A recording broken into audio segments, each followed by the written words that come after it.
اعوذ باللہ من الشیطان الرجیم بسم اللہ الرحمن الرحیم رب اشرح لی صدری ویسر لی امری واحلل عقدۃ من لسانی یفقہوا قولی۔ محترم خواتین، السلام علیکم ورحمۃ اللہ وبرکاتہ۔ آج سورہ توبہ سورت نمبر 9 کی آیت نمبر 1 سے 89 تک کا خلاصہ پیش خدمت ہے۔ سورہ توبہ مدنی صورت ہے۔ اس میں کل 129 آیتیں ہیں۔ یہ اللہ کی طرف سے ایک تنبیہ ہے، زجر و توبیخ ہے، بیزاری کا اعلان ہے۔ اس کی شروعات ایسے کی گئی کہ اب مشرکوں کو مہلت نہیں دی جائے گی۔ جب کسی چیز میں اس طریقے کی بات ہوتی ہو تو وہاں اللہ کا انداز بدل جاتا ہے۔ مثال کے طور پر اگر گھر پر کوئی چوری کرنے والا چور آ جائے اور اگر آپ اس کو پکڑنا چاہتے ہو تو آپ اس کو بآواز بلند السلام علیکم تو نہیں کہتے، بلکہ آپ خاموشی سے پکڑتے ہیں ورنہ وہ بھاگ جائے گا۔ اسی طریقے سے یہاں اللہ کی طرف سے یہی اعلان بیزارگی کا ہے۔ اصل میں 9 ہجری کو آپ صلی اللہ علیہ وسلم نے ابو بکر اور علی رضی اللہ عنہ کو بھیجا تھا، آپ حج کے لیے جائیں، وہاں اعلان کر دیں کہ اب سے کوئی بھی مشرک کعبے کا طواف نہیں کرے گا۔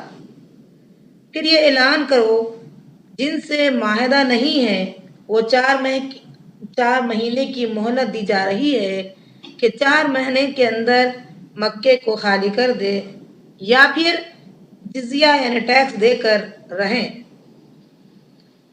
تو یہی ہے بیزاری کا اعلان اللہ کی طرف سے اور اس کے رسول کی طرف سے۔ اب اگر کوئی عہد 4 مہینے سے زیادہ کر لے یعنی اس کی مدت لے لے تو ان لوگوں کے لیے نبی صلی اللہ علیہ وسلم کو یہ حکم دیا جا رہا ہے کہ ان سے قتال کرو، جنگ کرو یعنی قتل کرو۔ اگر معاہدے کے اندر ہو تو انہیں آرام سے رہنے کے لیے چھوڑ دو، اور 4 مہینے سے زیادہ مدت اور یہ لوگ عہد کا پاس و لحاظ نہیں رکھتے تو ان سے قتال کرو، جنگ کرو۔ اگر ان میں کچھ لوگ صلح صفائی کی بات پر آمادہ ہیں تو صلح کرا دو، اور جو کوئی ہتھیار ڈال دے یعنی جنگ کرنے تیار نہیں ہیں تو آپ صلی اللہ علیہ وسلم سے کہا جا رہا ہے ان کو سکون والی جگہ چھوڑ کر آئیں، محفوظ مقام پر چھوڑ کر آئیں۔ کوئی مذہب اس قسم کی تعلیم دیتا ہو؟ اسلام دنیا کا پہلا مذہب ہے جو جنگ کے اندر بھی سکھاتا ہے کہ اگر صلح کی بات ہو جاتی ہو تو صرف نہ تو چھوڑ دیں بلکہ انہیں محفوظ جگہ پر چھوڑ کر آئیں۔ اب جو لوگ اسلام پر اعتراضات کر رہے ہیں انہیں اس بات کو اچھی طرح سمجھنا چاہیے۔ آگے ذکر ہو رہا ہے اگر وہ لوگ نماز قائم کرے، زکوٰۃ دیں تو وہ تمہارے بھائی ہیں۔ اس کے بعد اگر معاہدے میں پورا نہ اتریں تو ان سے لڑائی کرو۔ کفار مکہ کی یہ حالت تھی کہ وہ حاجیوں کو پانی پلاتے تھے۔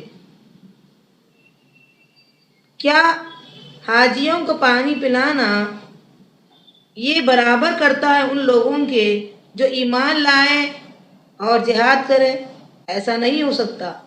جو ایمان لائے، اللہ پر اور آخرت پر اور جہاد کے لیے نکلے، یہ الگ ہے۔ یہ اور وہ جو حاجیوں کو پانی پلائے یہ برابر نہیں ہو سکتے۔ اللہ کو وہی چاہیے جو اللہ پر ایمان لائے، آخرت پر ایمان لائے اور جہاد کے لیے نکلے۔ آگے حکم دیا جا رہا ہے اے ایمان والو، اپنے باپ کو، بھائی کو دوست مت بناؤ اگر وہ کفر کو پسند کرتے ہیں ایمان کے مقابلے میں۔ محمد صلی اللہ علیہ وسلم آپ کہہ دیجئے تمہارے باپ، بھائی، بیٹے، بیویاں اور وہ مال جس کو تم پسند کرتے ہو، اور تمہاری تجارت جس کے ختم ہونے کا تمہیں ڈر ہے، تمہاری حویلیاں جس کو تم پسند کرتے ہو، یہ تمام چیزیں اللہ اور اس کے رسول کے مقابلے میں اور اللہ کے راستے میں جہاد کے مقابلے میں بہتر ہے، تو انتظار کرو یہاں تک کہ اللہ کا فیصلہ آ جائے۔ اللہ ایسے فاسقوں کو ہدایت نہیں دیتا۔ بڑی اہم آیت آئی ہے، اللہ تعالی ہم سب کو اس آیت کو سمجھنے والا بنا دے۔ غزوہ احد کا حنین کا تذکرہ ہو رہا ہے۔ فتح مکہ کے بعد شوال 18 یا 19 دن کے بعد یہ غزوہ ہوا ہے۔ مسلمانوں کو فخر تھا، اب ہم تو زیادہ تعداد میں ہیں، اب ہمیں جیت ضرور ہوگی۔ مکہ اور طائف کے درمیان حوازن اور ثقیف کے کچھ لوگ جو تیر انداز تھے وہ مسلمانوں کے خلاف تیاری کر رہے تھے، لیکن وہاں آپ صلی اللہ علیہ وسلم تیاری کو روکنے کے لیے گئے۔ جب مسلمان کو اس بات کا فخر ہوا کہ اب ہم زیادہ تعداد میں ہیں، تو اللہ یہاں اس بات کو پکڑ لیا اور کہا تمہاری زیادتی کچھ بھی کام نہیں آئے گی۔ اللہ کے نزدیک زیادتی کمی کوئی اہمیت نہیں ہے۔ اگر آدمی کم ہو اور اللہ پر یقین رکھتا ہو تو اللہ اسے فتح نصیب میں دے گا۔ بالآخر مسلمانوں کو شروع میں ان کے پیر ڈگمگا گئے، وہ بھاگنے لگے، نبی صلی اللہ علیہ وسلم کو چھوڑ کر بھاگنے لگے۔ پھر نبی صلی اللہ علیہ وسلم نے کہا انا النبی لا کذب انا ابن عبد المطلب، میں نبی ہوں، جھوٹا نہیں ہوں، میں عبد المطلب کا پوتا ہوں۔ عباس رضی اللہ عنہ کہا نبی صلی اللہ علیہ وسلم نے تیز آواز لگاؤ، لوگوں کو بلاؤ۔ لوگ جمع ہو گئے، آپ 6000 قیدی بنا کر لائے، مسلمانوں کو فتح نصیب ہوئی۔ اب مشرکوں کو کہا جا رہا ہے محمد صلی اللہ علیہ وسلم آپ کہہ دیجئے اے مشرکو، بے شک مشرک نجس ہے، ناپاک ہے، ان کا دل، ان کا عقیدہ یہ ناپاک ہے، یہ اس لیے مسجد حرام کے قریب نہ آئیں، اب اس کا ننگا طواف نہ کریں بلکہ داخل ہی نہ ہو۔ مسلمانوں کو کہا جا رہا ہے تم ڈرتے ہو کہ وہ نہیں آئے تو تمہاری تجارت نہیں چلے گی، اللہ بے نیاز کر دے گا۔ فتح نصیب ہوئی، اللہ تعالیٰ مال غنیمت ان کے حوالے کر دیا۔ اہل کتاب سے بھی نبی صلی اللہ علیہ وسلم کو حکم دیا جا رہا ہے آپ ان اہل کتاب سے قتال کیجئے جو اللہ پر اور آخرت کے دن پر ایمان نہیں رکھتے۔ اگر وہ دین اسلام کو قبول کرتے ہیں تو ٹھیک ہے، ورنہ ٹیکس یا جزیہ دے کر کے رہیں۔ اسلامی مملکت میں رہنا ہے، اسلامی حکومت جان و مال کی ذمہ داری لیتی ہے، اسی لیے ٹیکس یا جزیہ دے کر رہیں۔ اہل کتاب کا شرک کیا تھا؟ شرک یہ تھا کہ وہ اللہ کے بیٹے مانتے تھے عزیر علیہ السلام کو، اور عیسائیوں کا شرک یہ تھا کہ وہ عیسیٰ علیہ السلام کو اللہ کا بیٹا مانتے تھے۔ اللہ تعالیٰ ان کی منہ کی جو باتیں کس قسم کی تھی، غور طلب بات ہے۔ اللہ انہیں غارت کرے، کہاں بھٹک رہے ہیں، کہاں جا رہے ہیں۔ انہوں نے تو اپنے علماء کو اللہ کے علاوہ رب بنا لیا۔ اللہ کی ذات تو پاک ہے۔ عدی بن حاتم رضی اللہ عنہ ایک بار نبی اکرم صلی اللہ علیہ وسلم کے پاس آئے تھے، اس حال میں آئے تھے کہ ان کے گلے میں صلیب لٹکی تھی۔ نبی صلی اللہ علیہ وسلم نے اس بت کو نکالنے کے لیے کہا۔ عدی بن حاتم کہتے ہیں میں نے نبی صلی اللہ علیہ وسلم کو یہ آیت پڑھتے سنا، اتخذوا احبارهم ورهبانهم اربابا من دون اللہ، انہوں نے علماء کو اللہ کے علاوہ رب بنا لیا۔ ترمذی کی حدیث ہے، کتاب نمبر 44 باب نمبر 9 حدیث نمبر 3095 کہ یہ لوگ ان کی پوجا تو نہیں کرتے تھے، ان کی بات تو نہیں کرتے تھے، لیکن انہوں نے علماء پرستی کی ہے۔ علماء جس چیز کو حلال کہتے یہ حلال کرتے، اور جس کو حرام کہتے وہ حرام کہتے.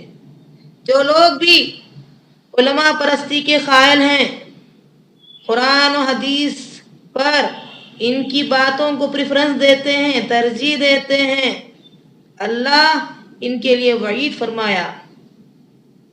وہ گویا کہ اپنے علماء کو رب بناتے ہیں. اس کے بعد ذکر آ رہا ہے حج اکبر سے متعلق. حج اکبر کس کو کہتے ہیں؟ عام طور پر ہمارے درمیان یہ بات پھیلی ہوئی ہے کہ اگر عرفہ کا دن جمعہ آ جائے تو لوگ کہتے ہیں یہ حج اکبر ہے، حالانکہ ایسی بات نہیں ہے. ترمذی کی حدیث ہے، کتاب نمبر 7 باب نمبر 110 حدیث نمبر 957. علی رضی اللہ عنہ نے فرمایا، میں نے اللہ کے رسول سے پوچھا حج اکبر کیا ہے؟ آپ صلی اللہ علیہ وسلم نے جواب دیا، یوم النحر، یعنی قربانی کا دن. لوگوں کے درمیان یہ بات تھی کیونکہ 10 تاریخ کو حج کے اکثر بڑے بڑے کام انجام پاتے ہیں، اسی لیے اس کو حج اکبر یعنی 10 تاریخ کہتے ہیں. 10 تاریخ کا دن ہر حج اکبر ہی ہے، چاہے جمعہ کے دن آئے یا نہ آئے. اس کے مقابلے میں عمرہ کو حج اصغر کہا جاتا ہے. پتہ چلا تمام حج اکبر ہے اور وہ 10ویں تاریخ ہے. آگے تذکرہ ہو رہا ہے، یہ لوگ اللہ کے نور کو اپنے پھونکوں سے بجھانا چاہتے ہیں لیکن بجھایا نہیں جا سکتا.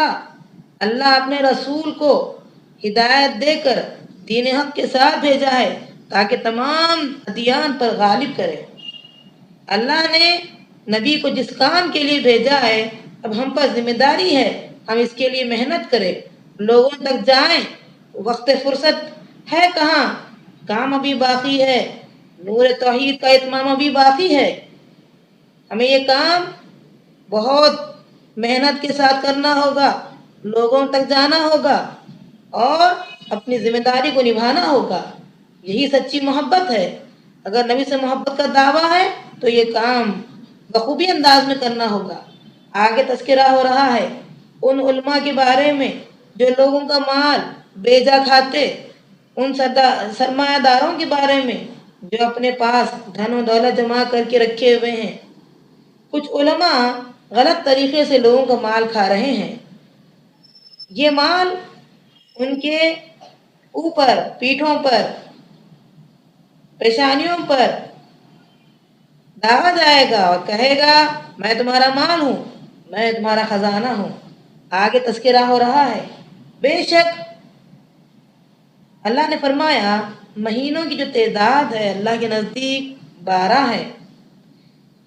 اسی دن سے جس دن سے اللہ نے آسمان اور زمین کو پیدا کیا.